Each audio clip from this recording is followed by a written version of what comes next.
आगरमालवा जिले के ललखेड़ा में मां बगलामुखी माता मंदिर में सुंदरकांड पाठ का आयोजन हुआ, जिसमें 1008 भक्तों ने एक साथ सुंदरकांड का पाठ किया। इस अवसर पर बड़ी संख्या में भक्तजन मौजूद रहे। सुंदरकांड पाठ में महिलाएं भी बड़ी संख्या में शामिल हुई, साथ ही भंडारे का भी आयोजन किया गया। अमेठी में अज्ञात कारणों के चलते मोबाइल की शॉप में आग लग गई। आग लगने के कारण दुकान में रखे लाखों की कीमत के मोबाइल फोन और अन्य इलेक्ट्रॉनिक सामान जलकर खाक हो गए। पूरा मामला फुर्सतगंज थाना के कोठी चौराहे का है।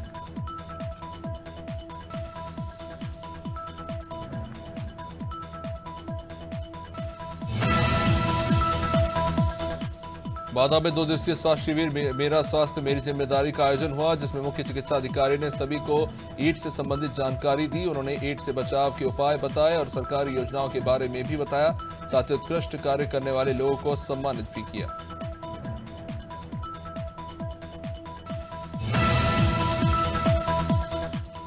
हरदोई में शादी में कुछ दिनों पहले ही शॉर्ट सर्किट के चलते घर में आग लगी। आग लगने के कारण घर में रखे 4 लाख रुपए कैश और लाखों का सामान जलकर खाक हो गया। बता दें कि 23 जनवरी को घर पर बारात आने वाली थी, लेकिन उसके पहले हुए इस हादसे से पूरे घर में कोहराम मच गया। फिलहाल राजस्व की टीम और पुलिस इस मामले की जांच कर रही है। जबलपुर के गोरखपुर थाना क्षेत्र की पुलिस ने अवैध शराब से भरी एक कार को जब्त किया। पुलिस ने जब्त की गई कार से 20 पेटी अवैध शराब बरामद की। जानकारी के मुताबिक पुलिस को मुखबिर से सूचना मिली थी, जिसके बाद पुलिस ने रामपुर नया गांव के पास चेकिंग पॉइंट लगाया और कार्रवाई की। पुलिस ने देखकर कार सवार फरार हो गए। फिलहाल पुलिस आरोपियों की तलाश कर रही है। कानपुर के किदवई नगर में युवक ने बंदर की गोली मारकर हत्या कर दी और शव को सड़क पर फेंक दिया। मौके पर मौजूद युवक ने शव को दफनाया और घटना का विरोध किया। विरोध करने पर आरोपी सुरेंद्र सिंह चौहान ने युवक को भी जमकर पीटा। सनातन मठ और स्थानीय लोगों की शिकायत पर पुलिस अब जांच कर रही है।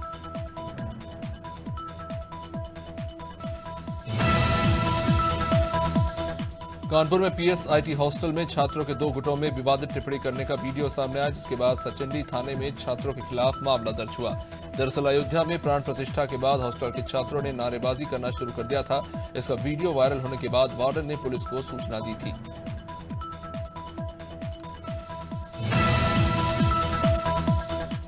रायबरेली में 3 दिवसीय यूपी दिवस का आयोजन किया जा रहा है, जिसका डीएम ने उद्घाटन किया। ये कार्यक्रम शहर के जीआईसी कॉलेज में आयोजित किया गया। इस 3 दिवसीय आयोजन में डीएम हर्षिता माथुर के साथ सीडीओ और एडीएम एफआर भी शामिल रहे।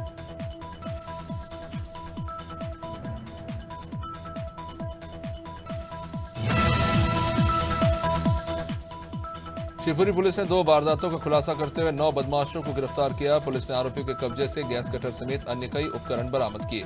पुलिस ने बताया कि पिछले दिनों बदमाशों ने करेरा और खनियाधाना थाना क्षेत्र में बदमाशों ने एटीएम को निशाना बनाने की कोशिश की थी, लेकिन पुलिस के आने से पहले ही बदमाश भाग निकले थे, जिसके बाद पुलिस ने सीसीटीवी फुटेज से आरोपियों को गिरफ्तार किया।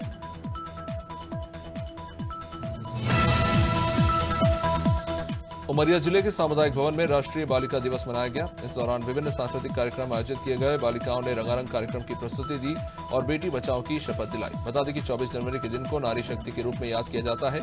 इसी दिन इंदिरा गांधी ने पहली बार प्रधानमंत्री के रूप में कार्यभार संभाला था।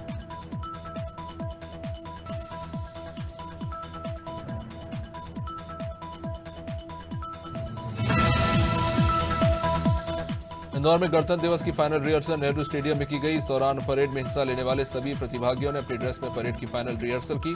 बता दें कि नेहरू स्टेडियम में प्रदेश के मंत्री कैलाश विजयवर्गीय झंडा वंदन करेंगे और परेड की सलामी लेंगे, जिसकी तैयारियां पिछले कई दिनों से की जा रही है। इधर कलेक्टर ने भी तैयारियों का जायजा लिया। नेहरू स्टेडियम में गणतंत्र दिवस समारोह में पुलिस के साथ साथ एनसीसी और स्काउट के कैडेट भी भाग लेंगे। कांग्रेस विधायक और भिंड दतिया के लोकसभा प्रभारी नितेंद्र सिंह राठौर ने कार्यकर्ताओं के साथ बैठक ली। इस बैठक में कार्यकर्ताओं में जोश भरते हुए लोकसभा प्रभारी ने कहा कि कांग्रेस पार्टी एक विचारधारा है जो कभी हार से विचलित नहीं हुई। कांग्रेस के विरोध में पूरे देश में माहौल बनाया जा रहा है, लेकिन लोकसभा चुनाव के परिणाम इसका जवाब देंगे। बैठक में उपनेता प्रतिपक्ष हेमंत कटारे ने कहा कि अंग्रेजी हुकूमत से भारत को आजाद कराने में कांग्रेस का इतिहास है। भोपाल के बैरसिया में विकसित भारत संकल्प यात्रा का आयोजन किया गया। इस कार्यक्रम में पात्र हितग्राहियों को योजनाओं के लाभ का वितरण किया गया। साथ ही जो पात्र हितग्राही केंद्र सरकार की हितग्राही मूलक योजनाओं से वंचित रह गए, उनके पंजीयन किए गए। इस मौके पर नगर पालिका अध्यक्ष तनुश्री कुलदीप सिंह राठौर ने कहा कि हमारे प्रधानमंत्री की सोच है कि यदि भारत को विकसित बनाना है तो कोई पात्र हितग्राही शासन की योजनाओं से वंचित न रहे। मंडला में सरपंच सचिव और ठेकेदार की मिलीभगत से निर्माण कार्यों में जमकर धांधली हो रही है। मनमाने तरीके से अनुपयोगी कार्य करवाकर सरकार को लाखों का चूना लगाया जा रहा है। पूरा मामला जनपद पंचायत बीजरांडी की ग्राम पंचायत सांगवा का है। यह सरपंच सचिव और ठेकेदार अधिकारियों की मिलीभगत से निर्माण कार्य में जमकर भ्रष्टाचार कर रहे हैं। सागर जिले में चना मसूर की फसलों पर अधिक ठंड का कहर देखने को मिला। कोहरा और पाला गिरने के चलते किसानों की चने और मसूर की फसल 90% चौपट हो गई। किसानों का कहना है कि कोहरे की वजह से फसलों पर फूल नहीं आ रहे और पहले आए फूल भी कोहरे के कारण खराब हो गए हैं। अब किसान शासन प्रशासन से मुआवजे की मांग कर रहे हैं। नेता प्रतिपक्ष उमंग सिंघार को अब बंगला आवंटित होने वाला है। उन्होंने भोपाल के 74 बंगले में खास बंगले की डिमांड कर दी है। राजनीतिक गलियारों में अब इसी डिमांड को लेकर चर्चा है। ये बंगला दरअसल मध्य प्रदेश के पूर्व मुख्यमंत्री शिवराज सिंह चौहान के पास है, जिसमें मामा का दफ्तर संचालित हो रहा है। उमंग सिंघार ने मुख्यमंत्री मोहन यादव को पत्र लिखकर इस बंगले को अपने लिए आवंटित करने की मांग की। भोपाल में बाल अधिकार संरक्षण आयोग ने बाल अधिकार संरक्षण जैसे कई अन्य विषयों पर राज्य स्तरीय कार्यशाला का आयोजन किया। इस कार्यशाला में स्कूल शिक्षा विभाग मंत्री उदय प्रताप सिंह और महिला एवं बाल विकास मंत्री निर्मला भूरिया मुख्य अतिथि के रूप में मौजूद रही।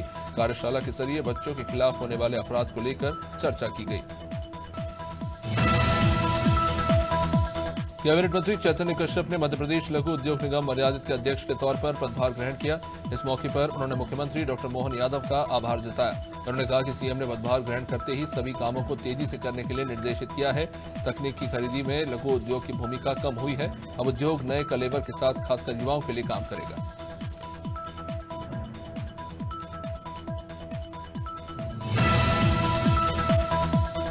देवास के मित्तल सोया प्रोटीन के तौल काटे में गड़बड़ी को लेकर ट्रक ड्राइवर्स लामबंद हो गए हैं। ट्रक ड्राइवर्स ने सोयाबीन प्लांट के गेट पर ताला लगा दिया और गेट के बाहर गाड़ी खड़ी कर प्रदर्शन किया। ट्रक ड्राइवर्स का कहना है कि वे इंदौर से सोयाबीन लेकर प्लांट आए थे, लेकिन प्लांट के बड़े तौल काटे में उनकी गाड़ी के वजन में करीब 1.5 क्विंटल का फर्क आया है।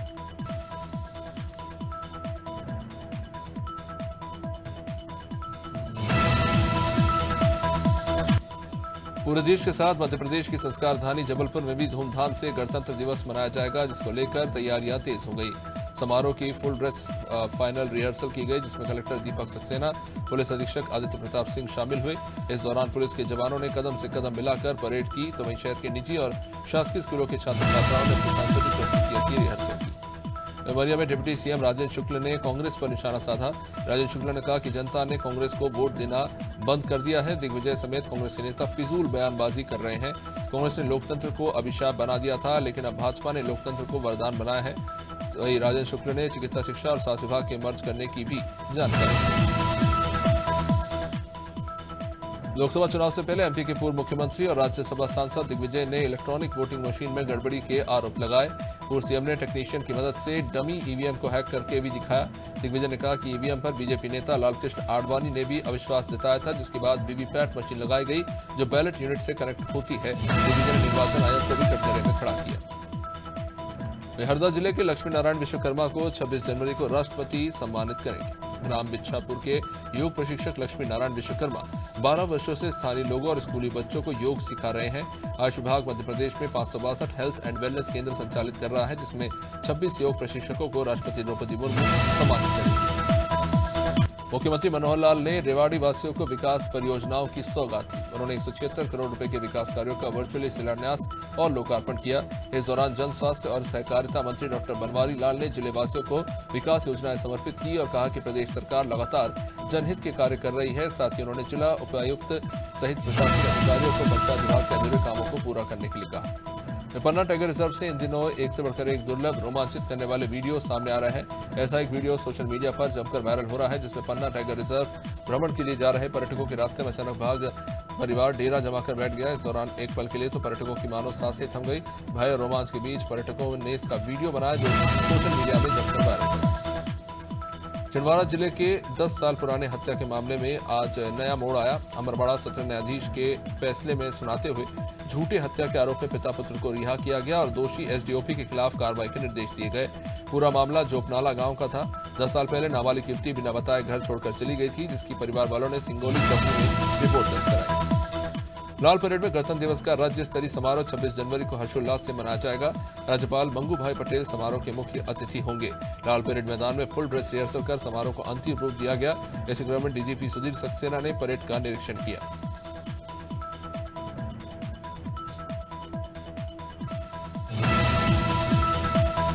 बढ़ियागढ़ सहायक वन परिक्षेत्र में अवैध उत्खनन जोरों पर है। माफिया लगातार वन और राजस्व की भूमि को खोखला करने में जुटा है। बता दें कि बढ़ियागढ़, शहजादपुरा, खुगस और अंजनी खंडेरी, कंथोरा, गुगरा, गंगरोन गांव के पास जंगलों में जमकर पत्थरों का खनन किया जा रहा है।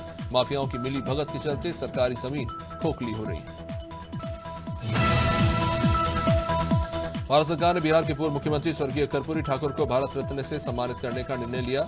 मध्य प्रदेश के मुख्यमंत्री डॉक्टर मोहन यादव ने इस निर्णय पर प्रधानमंत्री मोदी का आभार जताया। मुख्यमंत्री ने कहा कि पूर्व मुख्यमंत्री स्वर्गीय कर्पूरी ठाकुर ने पिछड़े वर्ग और वंचितों की लड़ाई में सामाजिक न्याय दिलाने के लिए महत्वपूर्ण योगदान दिया था। उनको भारत रत्न के लिए मनोनीत करने का निर्णय लोकतंत्र को गौरवान्वित करने वाला है।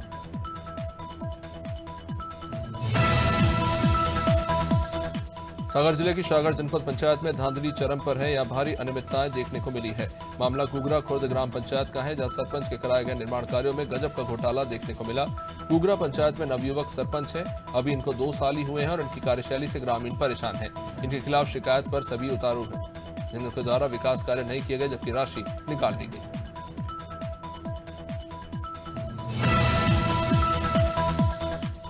अयोध्या जाने वाली आस्था स्पेशल ट्रेन में कम से कम 15 लोगों के ग्रुप को ही रिजर्वेशन मिल सकेगा। सिंगल डबल यात्रियों को फिलहाल टिकट नहीं मिलेगा। पहले चरण में इन ट्रेनों को राजनीतिक दल और सामाजिक संगठनों के जरिए बुक किया जा रहा है। इस वजह से केवल ग्रुप रिजर्वेशन ही लेना होगा। ट्रेनों का संचालन Indian railway catering and tourism corporation के माध्यम से किया जाएगा। बताया जा रहा है कि किराए की पूरी राशि एक ही राजनीतिक दल या सामाजिक संगठन देंगे।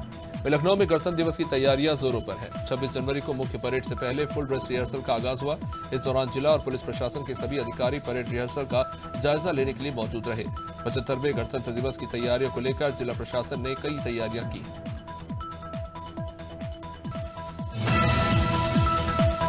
अयोध्या में रामलला विराजमान हो चुके हैं। प्राण प्रतिष्ठा के पहले से भक्तों के सैलाब का सिलसिला नहीं थमा है। हजारों भक्त रामलला की एक झलक देखने को आतुर है। प्राण प्रतिष्ठा के बाद पहले ही दिन लाखों श्रद्धालुओं ने रामलला के दर्शन किए। साथ ही देश दुनिया के राम भक्त दिल खोलकर दान भी कर रहे हैं। राम मंदिर को एक दिन में 3 करोड़ 17 लाख रुपए से ज्यादा की धनराशि दान के रूप में प्राप्त हुई। पीलीभीत में सील हुए अस्पताल की सील तोड़कर कामकाज करने का ये दिलचस्प मामला। अनियमितताओं के चलते साई अस्पताल को सील कर दिया गया था। कोर्ट के आदेश पर नायब तहसीलदार स्वास्थ्य विभाग की टीम जब अस्पताल को खुलवाने के लिए पहुंची तो अस्पताल पहले से ही खुला मिला। आरोप है कि कोर्ट के आदेश से पहले ही अस्पताल प्रबंधन ने सील तोड़ दिया था।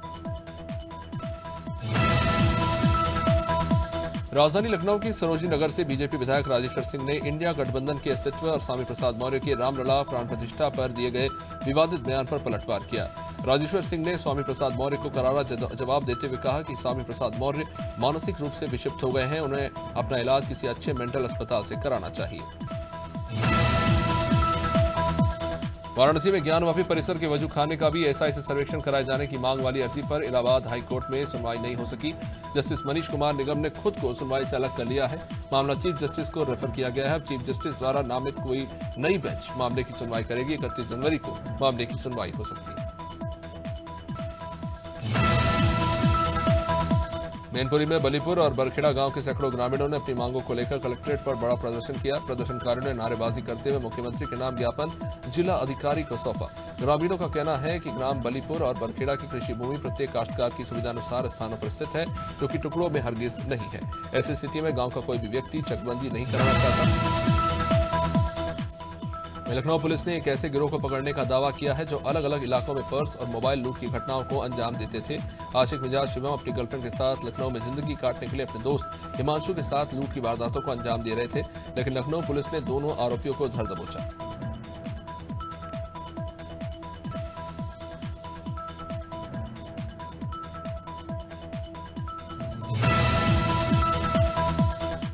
बलिया में एक गांव ऐसा भी है जहां के ग्रामीण सड़क के लिए तरस रहे हैं। जी हां, बलिया जनपद मुख्यालय से 35 किलोमीटर दूर सोहाब विकासखंड का मेडबरा कला ये गांव जहां सड़क नहीं है। इस गांव के आसपास दर्जन भर गांव है जहां जाना काफी मुश्किल है। बरसात शुरू होते ही इस गांव में बाहर से कोई सामान लाना मुश्किल हो जाता है और राजनेता हो या फिर सरकारी अमला केवल आश्वासन देकर खाना पूर्ति कर रहे हैं।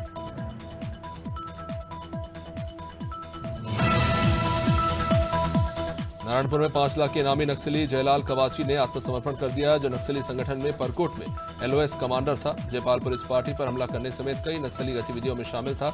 आत्मसमर्पित नक्सली को शासन की पुनर्वास योजना के तहत पुलिस अधीक्षक नारायणपुर पुष्कर शर्मा ने 25,000 की प्रोत्साहन राशि दी।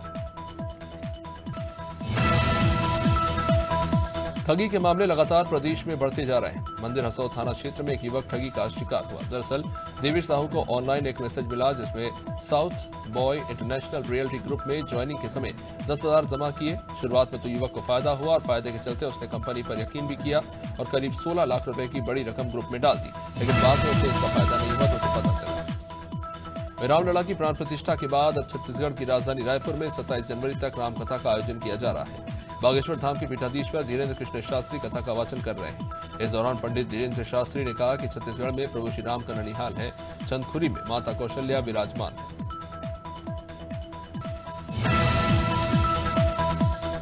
लोकसभा चुनाव को लेकर छत्तीसगढ़ में बीजेपी ने तैयारियां तेज कर दी है। इसी क्रम में रायपुर में बीजेपी कार्यालय में प्रदेश की सभी 11 लोकसभा सीटों को लेकर क्लस्टर बैठक आयोजित की गई। इस बैठक में क्षेत्रीय संगठन मंत्री अजय जामवाल ने नेताओं से चर्चा की। इस दौरान उन्होंने कहा कि प्रदेश की सभी 11 लोकसभा सीट को 3 क्लस्टर में बांटा है, जिसमें संयोजक, सह संयोजक, प्रभारी और सह प्रभारी इन सभी पदों पर कार्यकर्ताओं का गठन है। रायपुर में सड़क जागरूकता माह के अंतर्गत राष्ट्रीय सड़क सुरक्षा लघु फिल्म महोत्सव का आयोजन किया गया, जिसमें CM Vishnudeo Sai, deputy CM Arun साहब, सांसद सुनील सोनी, विधायक अनुज शर्मा समेत छत्तीसगढ़ी कलाकार मौजूद रहे। सीएम ने यातायात सुरक्षा को लेकर फिल्म कलाकारों को अवार्ड से सम्मानित किया।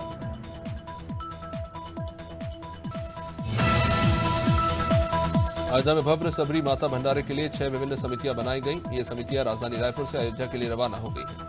समितियों का गठन विधायक धर्मलाल कौशिक ने किया। मुख्यमंत्री विष्णुदेव साय ने गाड़ी को भगवा झंडा दिखाकर अयोध्या के लिए रवाना किया। विधायक धर्मलाल कौशिक ने कहा कि बीजेपी की 2024 के चुनाव में फिर जीत होगी। मजबूत संगठन के साथ चुनावी मैदान में ताल ठोकी जाएगी। सूर्या की सेवा सहकारी मर्यादित में मौसम खराब होने के बाद भी धान खरीदी जारी रही। किसानों को परेशानी न हो, इसके चलते अभी भी सेवा सहकारी मर्यादित में धान खरीदी हो रही है। हालांकि मौसम एकदम से साफ नहीं हुआ है, बावजूद इसकी धान खरीदी सुचारू रूप से चल रही है। धान बेचने के लिए 3 दिन का समय ही रह गया है और बहुत से किसान अपना धान बेच चुके हैं। अब तक कुल 91,150 धान खरीदी हो चुकी है। अयोध्या में रामलला के विराजमान होने के 2 दिन बाद भी लगातार कई लोग सामान भेज रहे हैं और मुख्यमंत्री विष्णुदेव साय ने भी अयोध्या में भंडारे के आयोजन के लिए रामलला के ननिहाल से कार्यकर्ताओं की टीम को सामान सहित रवाना किया। राजधानी रायपुर के श्री राम मंदिर से कार्यकर्ताओं की टीम को भेजा गया है। अयोध्या में 60 दिनों तक भंडारा कराया जाएगा। जांजगीर चांपा जिले में गणतंत्र दिवस समारोह के लिए अंतिम रिहर्सल की गई। हाईस्कूल मैदान में कलेक्टर आकाश चिकारा और एसपी विजय अग्रवाल ने फाइनल रिहर्सल का जायजा लिया। अधिकारियों ने कमियां सुधारने के निर्देश दिए। बता दें कि 26 जनवरी के समारोह दिवस में विधायक अमर अग्रवाल मुख्य अतिथि होंगे। गणतंत्र दिवस समारोह के अवसर पर विद्यार्थियों के जरिए सांस्कृतिक कार्यक्रमों की प्रस्तुति की जाएगी। देहरादून में मुख्यमंत्री धामी ने राष्ट्रीय बालिका दिवस मनाया। इस अवसर पर मुख्यमंत्री आवास स्थित मुख्य सेवक सदन में मेधावी बालिका शिक्षा प्रोत्साहन कार्यक्रम हुआ, जिसके तहत मेधावी बालिकाओं को सम्मानित किया गया।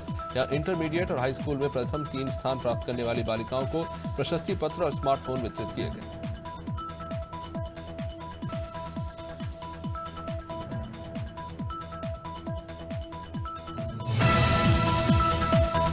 देहरादून में मुख्यमंत्री पुष्कर सिंह धामी की अध्यक्षता में कैबिनेट बैठक हुई, जिसमें कई अहम फैसले लिए गए।